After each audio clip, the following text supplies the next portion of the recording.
Alright, day 2 of week 2. We're on a mapping project for the rest of this week. Make a geologic map of about a 1.5 square mile area south of Rapid City. So we're just starting, getting up to some locations. We're showing them how to determine the lithologies, place it on the map so we can end up with a geologic map. So I'm going to be filming parts of this as we go through, so sit back and enjoy.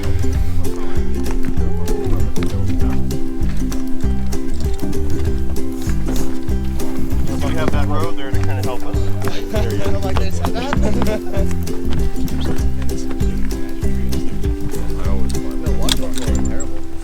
So where are we? What do you think?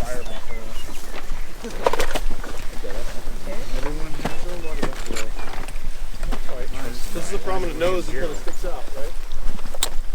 Oh, you're way too high. Too high? Way too high. And that's facing the wrong way too. You've already colored over there. Yep. So all we've done is we've come up. Let's see, watch the road. We hit this. Turn right. Came here. And we're right here on this. We did just climb up there. This right feature, this flat kind of spacing there between contour lines. So just below the N and Pennington, the last N. Yes. And just up above and to the left of the C. See that little space there between contours, where it's a little bit flattish on the nose. That's where we are. Are we doing gypsum in red or a different color? Well, you're going to have to be able to eventually delineate what is gypsum and what is spirit base. Alright, so we're working our way up the side of the ridge.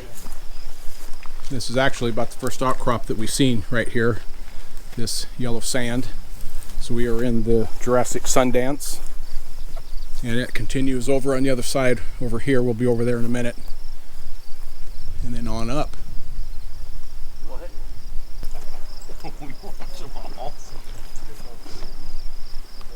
Don't know if you can see, but Mount Rushmore is right over there. See a white spot on the rock. And then Harney Peak is the tall peak right back there. We're going to find out. I'm just going to start making calls. We're probably getting a wide range of orientations here, right guys? Yep. Yeah, I'm using the striker dip on my map, right? What do you mean? I'm going to take.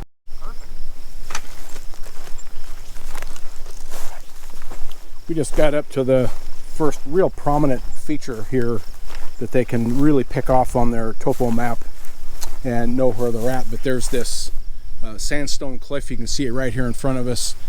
And of course this steep topography right here shows up very nicely on the topographic map. And you can see right where you are, and then right above it's this nice flat plain that just runs down on top of this sand. So the overlying shale has been eroded off of this slope right here, and that's a dip slope.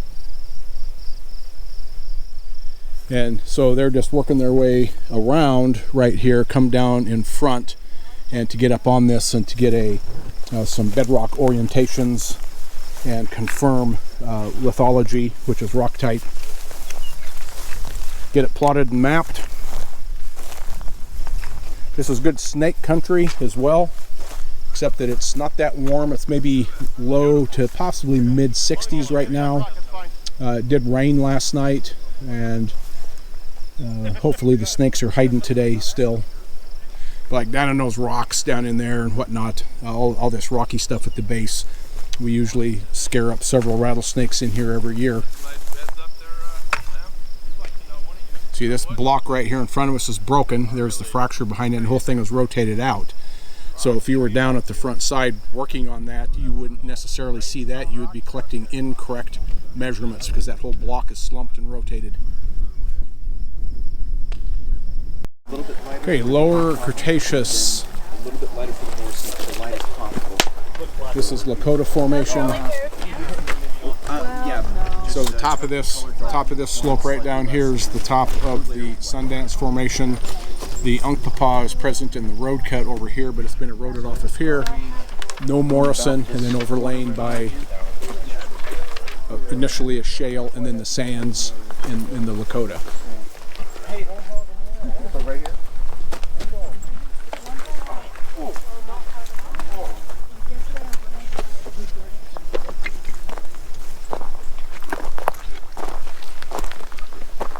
So bedrock exposure in the road You see the bedding characteristics of this in the road, so these are valid surfaces to acquire measurements from. You kind of see so this is bedrock just in the road here. So they're measuring there, and they're measuring up here.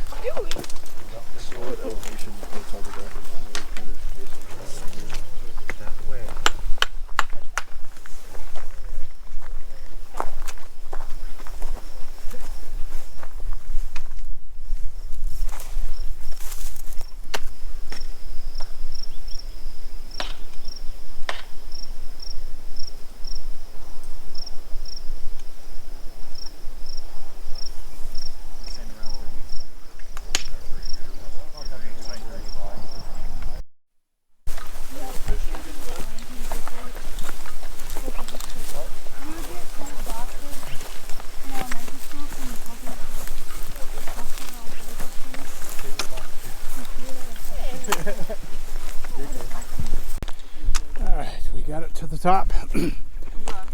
This is Lakota. This forms the top of the hogback here on this part of the ridge. Beautiful sandstone. This is fluvial sandstone river deposits. There's some ripples right there, some beautiful ripples. Kyle, Sam, anybody wants to see ripples? There's some good ripples down here.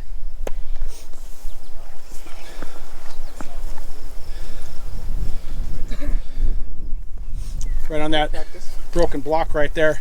Don't sit here. Oh man, they're real good right here. Oh, okay. That might be where this broke off of. Oh yeah.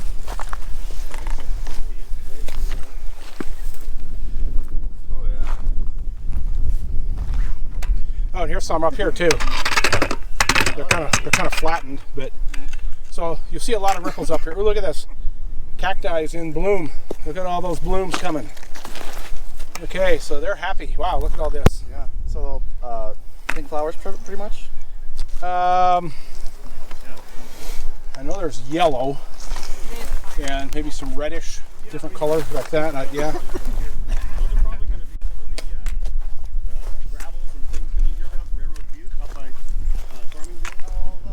Yeah, a lot of this is rippled. You're not quite seeing into the Badlands here, I don't believe. Having the rope band I gave you. It's on the other one. Hey, you got this before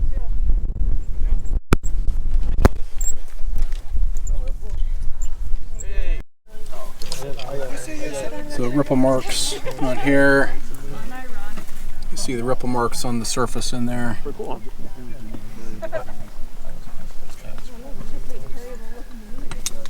This is a sample of opal, which is hydrated silica.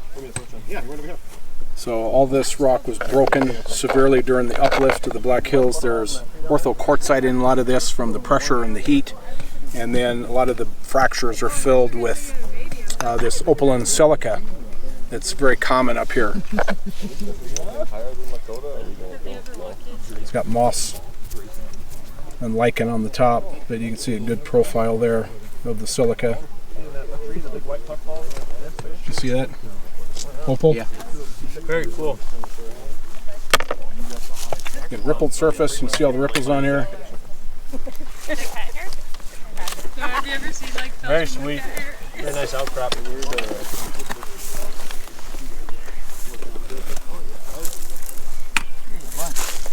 Rock's pretty sharp though. Rock's pretty sharp. Is it a common feature along the top? You want to leave this? Or break it up? Here it is. Look at that. I mean, if you think about it, and you made it way more resistant. The other guy went through there. How many goes around the back there, back 40 or something? He fell off his, Okay, if you can see in the pine tree right down there, there is a nest. You can see some white puffballs in there. Those are baby eagle chicks.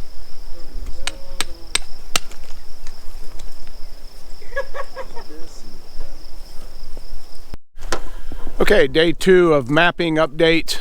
This is what is this? This is Wednesday. and we're back out to the same place that we were yesterday. Students are making a geologic map, doing some structural work as well, and they're all out this morning. It's getting toward 11 o'clock.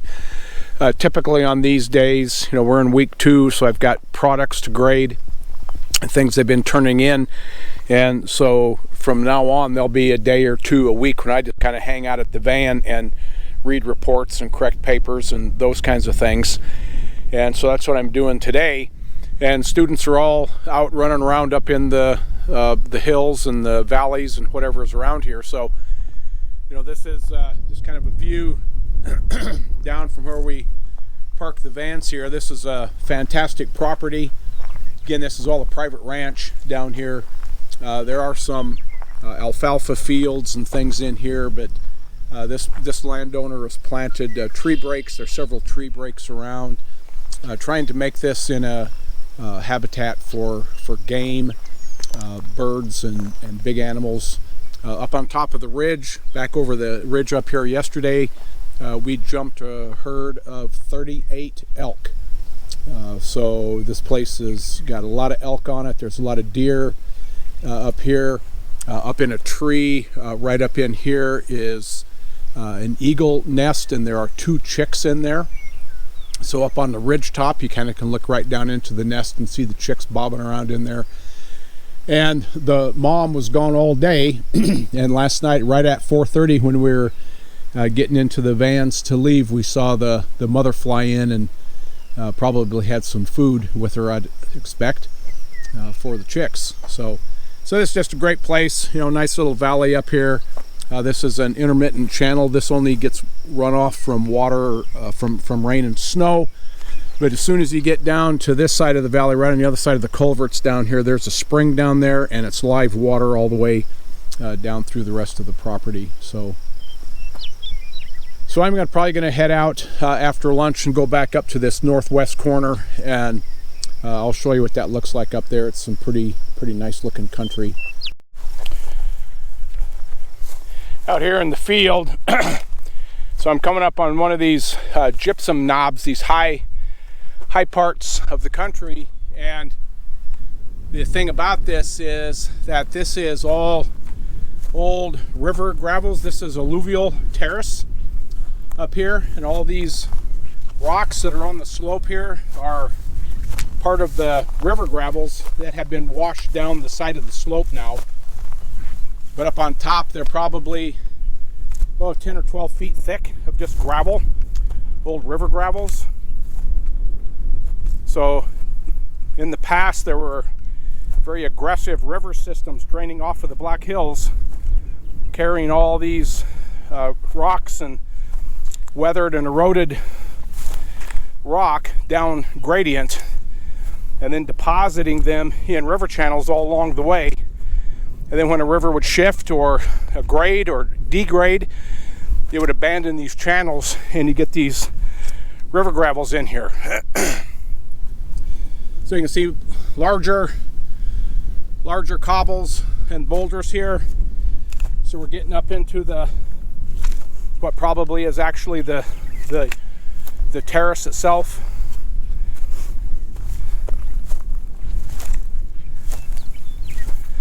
You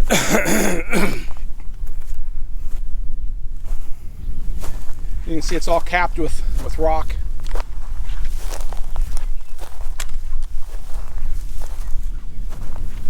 So we're standing out here on this knob way above the surrounding, and this little knob is still here because it's protected, or more protected. The shale under it is protected by these more competent pieces of rock.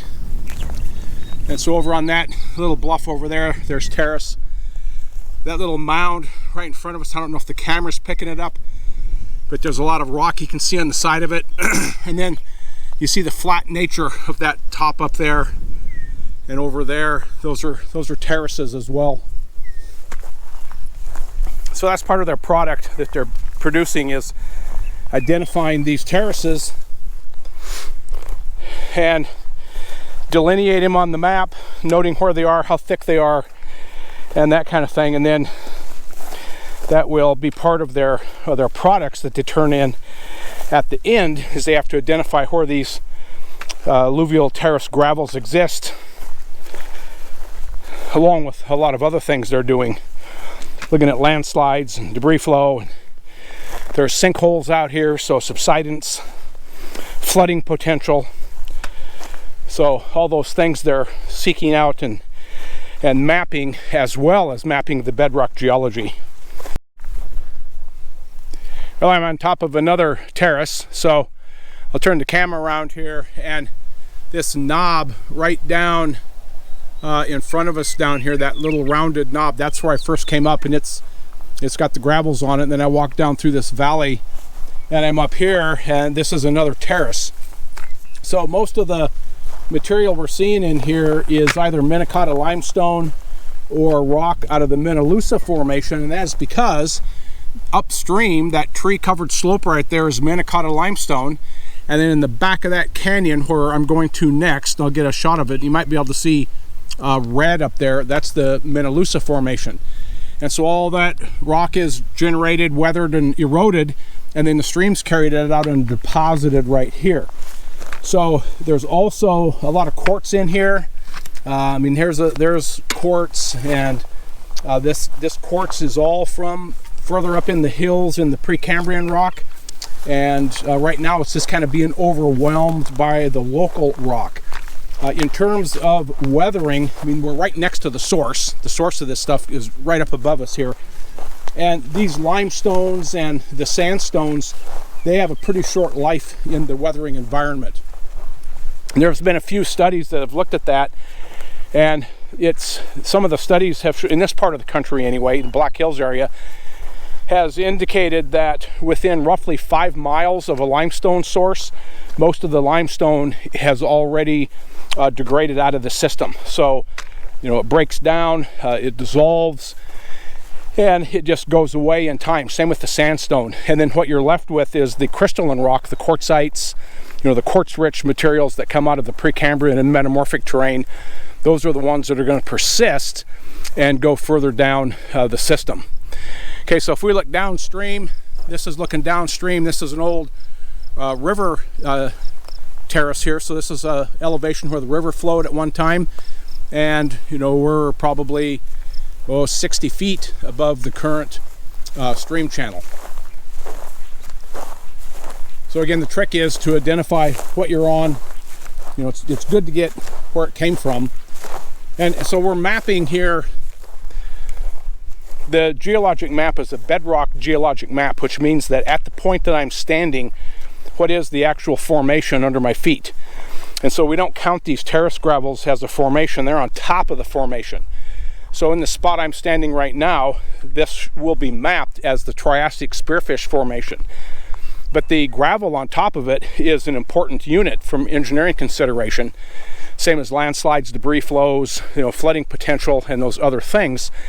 And so we map those as well as an overlay. And so we will have a map that shows that on the surface there's terrace gravels, and then below the terrace gravels the bedrock is whatever it is at any particular location. And so those types of products will exist for everywhere they go across this mapping area.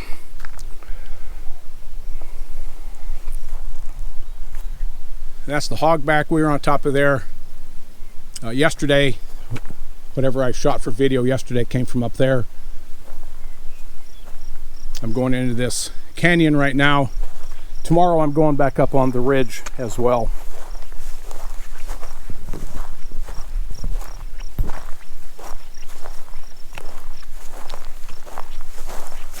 So here you can kind of get an idea of this gravel cap. Let me get down on the slope a little bit. You can kind of see how this ground comes along, and then right here it kind of picks up elevation about 6 or 8 feet and then flattens off. So this slope right here and all this cap is all of these alluvial river gravels.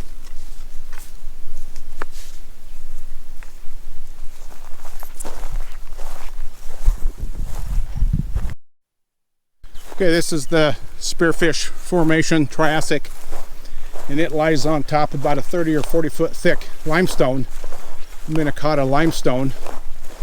And again, this is the same place that we did those slug tests in the aquifer, which was just over the hill right there, just over this immediate hill down by the stream valley. And we were in the Lakota Formation at some 60 feet right down there. And here right in front of us, this is the Lakota. And you can see the general dip. So it's dipping down, it goes under the surface right there, and then the spearfish is on top of it. So this is a little stream erosion, a little valley that has cut through the Minnesota and it formed like a little gate. So it's a spectacular area. We have Minnesota right here on this side. We have Minnesota over on that side. And we're going to go into this little protected valley right here. So great area, really beautiful little cliff face in here. Again, you can see this is dipping down and goes under the ground right there and goes away. And so we can go 10 miles to the east there and drill a well, and at some point we'll intercept this formation, but it will be way under the ground at that point.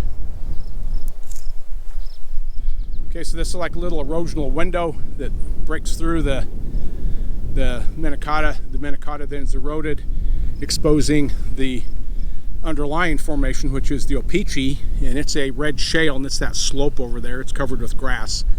And then this valley in here, you note how flat it is. Again, this is an alluvial valley.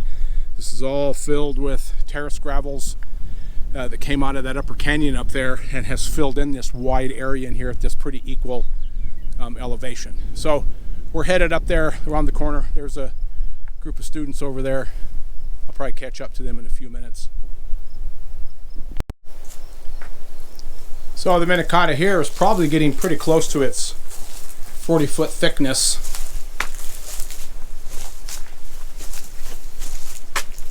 Can't see the bottom of it yet, so it's still below us, and you know, it's a pretty good cliff up there. Right here it's probably 25 feet. So, you know, the maximum on this usually is about 40. So very, very thinly bedded limestone, and you can see the really thin beds in here, really, really small. They're like millimeter thick types of beds in here. There's some soft sediment deformation in here. These things are kind of kinked and folded. You can see these folds in here. A lot of this is soft sediment deformation. You can see here following through, and then these kinked down, and so there's a lot of really small, subtle structural features in the Minnesota. And then on the larger scale, follow this bed down, it swoops down, it comes back up, and it drops down. So it's got a lot of waviness and these little swales, if you will, in it, little rolls. So very common of the Minnesota. Oh, here's a rock fall. So looks like recent, sometime in the recent past, this stuff has come down. And right there is where it came from. You can see that scar. It's a different color up there. And so you can see how broken the rock is. And finally the friction between the beds broke and it fell. So a beautiful exposure of the Minnesota diving down, then across the little stream entrance or exit from this valley. And then we see it pick up over there again. And it's protecting that softer shale underneath. Okay, so headed back to this valley. I'll check on these guys, see what they're doing, and then head back to that red cliff in the back. All right, we're at the property boundary on the north or the southwest side. And so this fence right here, and this fence here, if we followed it, it'd go all the way up to the top of Lookout Mountain on the other side of the valley. This is Menalusa, the upper Menalusa sands. You can see the big walls of red sand back here. It'd be nice to get in there, but we got a property boundary here. So this is 40 to maybe even 60 feet in here of Menalusa that they should have on their maps. Uh-oh, I just told them there's Menalusa here. Well, I guess you got a bonus.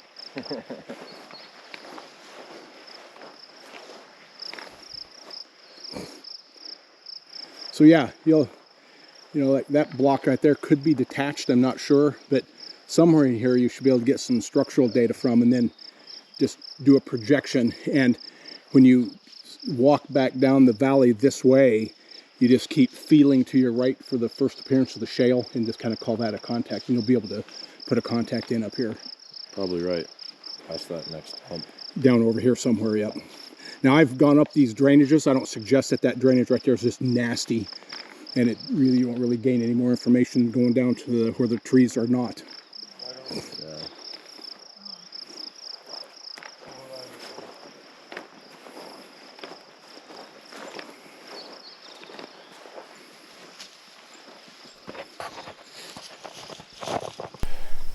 Last day in the field at this site anyway, and so this is day 3. We were with the students all morning, took them up to the north end of the property and showed them a few things that they need to watch out for on their map, and then make sure they include those features that we showed them on their map. And then I came back over to the upper ridge that we were on the first day. So I found a couple of barrel cactus over there. So I brought a pot and I dug those up. So I'm taking these back to my house with me. So I'm carrying those down right now. So we just stopped for a little lunch break here, and here's our view.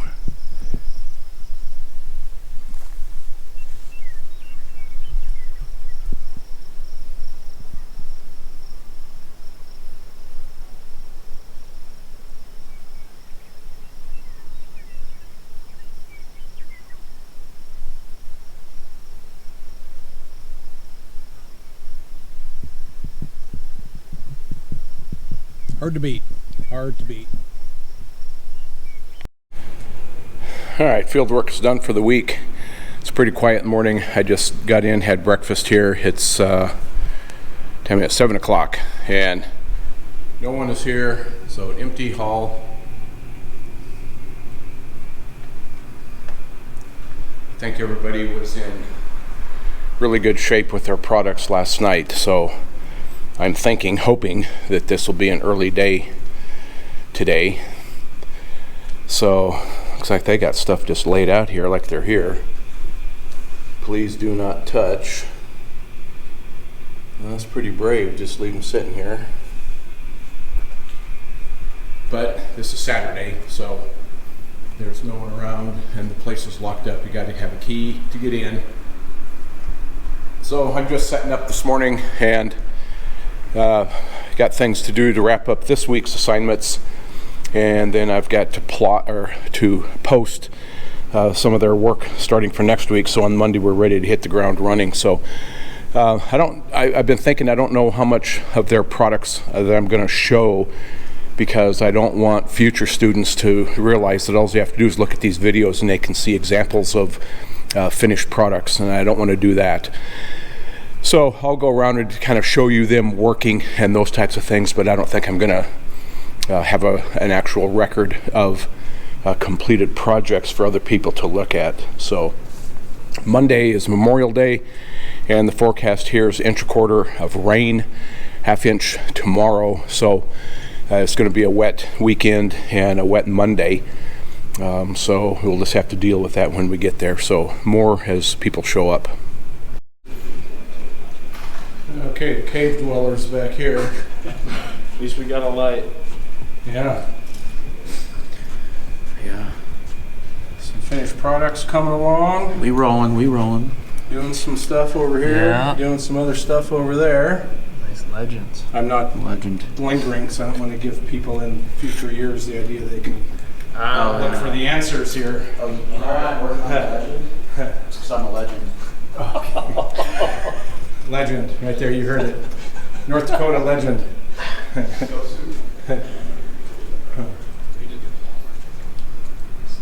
Looks like some writing happening over here. products.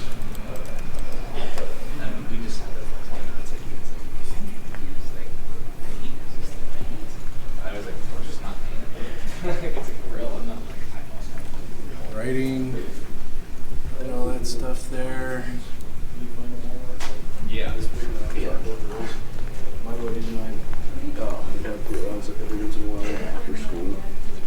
And we just got did that same two thing. of those. And No, I mean, those things were just can't look at these. No one in the future can get their results from watching these videos. Different project by then. Well, I probably should see your work though. Okay, looks like 2 reports done. One more. Is yours in or? Yeah. Okay. I think there's one more getting bound over here. And then one more will be coming from around the corner up here in the cave. Yeah, they're still working. Okay, last group just turned in their reports and I'm on the way to the house. It's been a long week. So hope you enjoy the videos going out and running around out and doing the mapping and seeing the country. Probably be continuing it next week as well. So stay tuned. Thanks for watching.